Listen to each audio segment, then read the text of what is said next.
Hello again, Internet people. Scully Belgareth back in Portal 2 after quite a while because I've had to completely wipe my computer because I was to internet noobs and I very stupidly did some stuff to my computer that wasn't very nice, and it just basically said that it didn't want to see me for a while.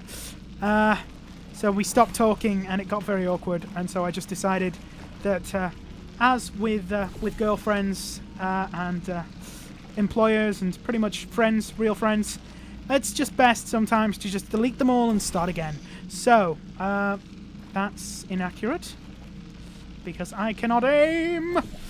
Now, I am a student again, which means that from now on, everything I do must be fueled by Red Bull. 'Tis the law. It is the best law in the world. So, I am legally required to try every single day to drink at least enough Red Bull to kill me. And fun fact, 208 cans. That's how many it would take. And I gotta tell you, it doesn't really sound like much of a challenge. I love this stuff. 208 cans in a single day, that is nothing. Okay? Because there was this 1 hour where I just like wolfed down like 10 cans, and I was frickin' flying. I gotta tell you, it was brilliant. It was amazing. It was completely inadvisable because I was having palpitations and things. Which is, it's fun. It's fun. It's great when that happens, isn't it? When you've actually drunk so much caffeine that your heart is pounding in your chest and you think it might explode with the energy. There's nothing like it. So 208 cans. I am now on can 8. So 200 more to go, people. I can totally do this before this series is over. Now, I do not actually have any lemons. This is a very famous quote, and I would like to have some lemons with me, or at least some lemonade. Do not have any. I do have instead, though, some lovely citrus fruit. Just, clementines. Juicy little bastards. Now,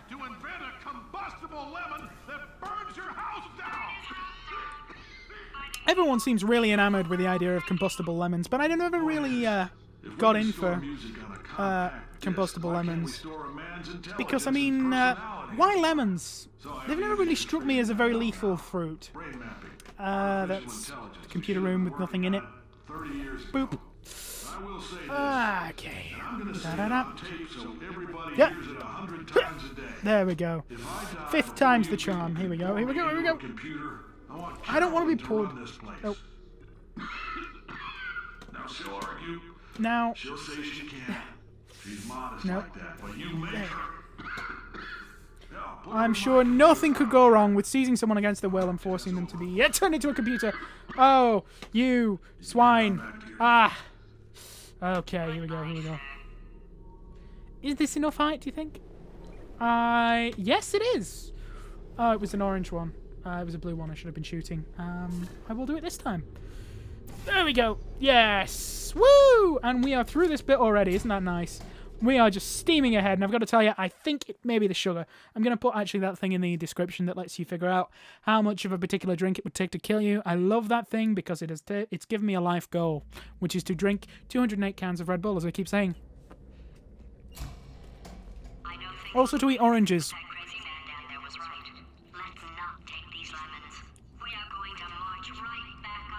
He wasn't really that crazy.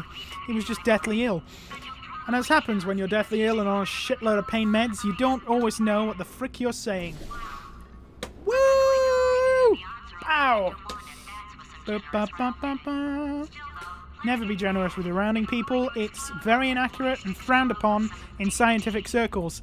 GLaDOS should know this, of course, being an incredibly scientific person, but she is chosen to overlook it because it makes the numbers nicer. It makes it a little less depressing.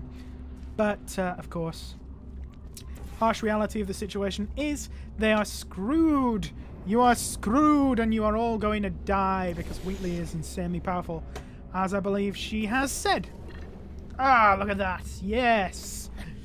Didn't take me 8 times this time. Now, you might be wondering why there are no handrails on this part. Are there hidden secrets? Is there something hiding off? Well, no. It's just that they've missed it.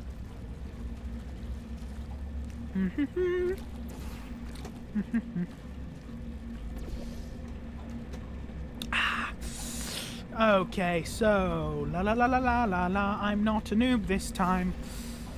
I'm not a noob this time, Portal. I am no longer your bitch. Put that more central. And think it'll be about there. But I'll reshoot on the way. Wow! Yeah! Ooh, oh, the number of times I have fallen to my death through that railing that you can't actually fall through is actually 0. I'm just always worried that I will. I've only just now realised that there's a railing because I am too smart's brain. I am the smartest brain in the world. That is clearly evident. No, no, no. I have done that a few times before as well. Leapt down straight into that hole.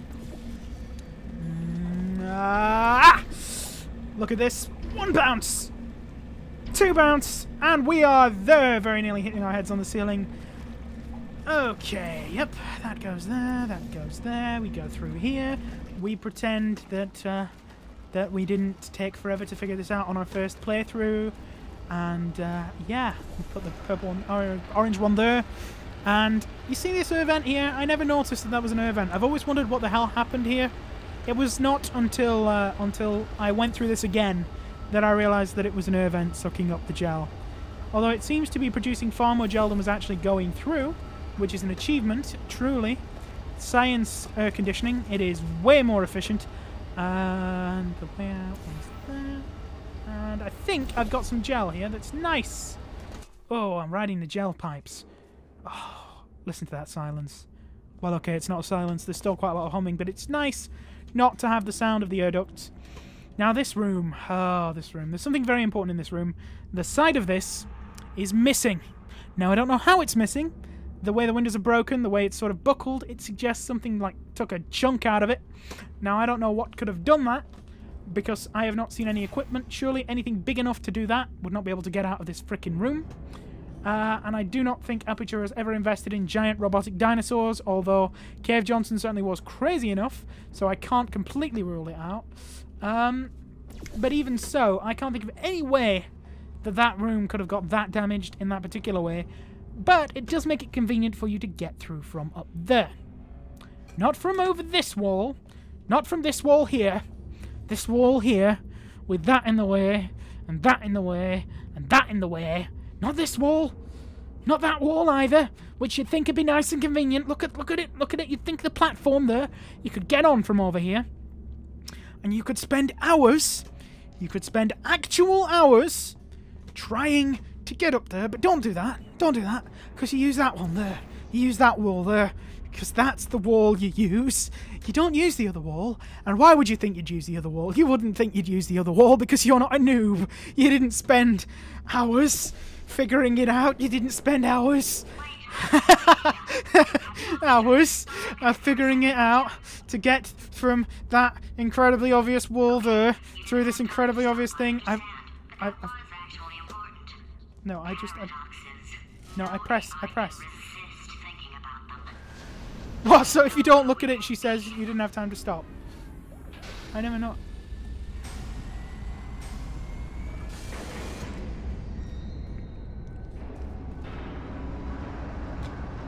Where did this ceiling go?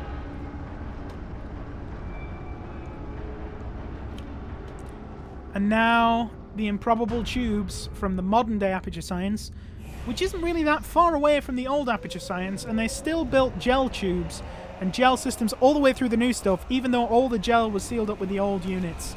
That is incredible planning, that they would know that one day there would be a series of events that would lead someone to be stranded down here, and that would be a convenient excuse to connect the gel up, because clearly this incredibly expensive, incredibly awesome gel stuff they'd worked on wasn't worth having in the new Aperture, even though it's way more advanced than most of the stuff we dealt with in the first game. I think this is the end now. I think this is going to be the end of this part. We've been going for a while, and what I don't get is how she can do it, right? Because she could turn off her audio sensors, but how does she, you know, speak the paradoxes and not have to think about it? Because she is just a machine. Surely she would have to get this to be outputted through a freaking speaker system, and surely she would have to think it to get it through those speakers. But what do I know? I'm not a potato AI.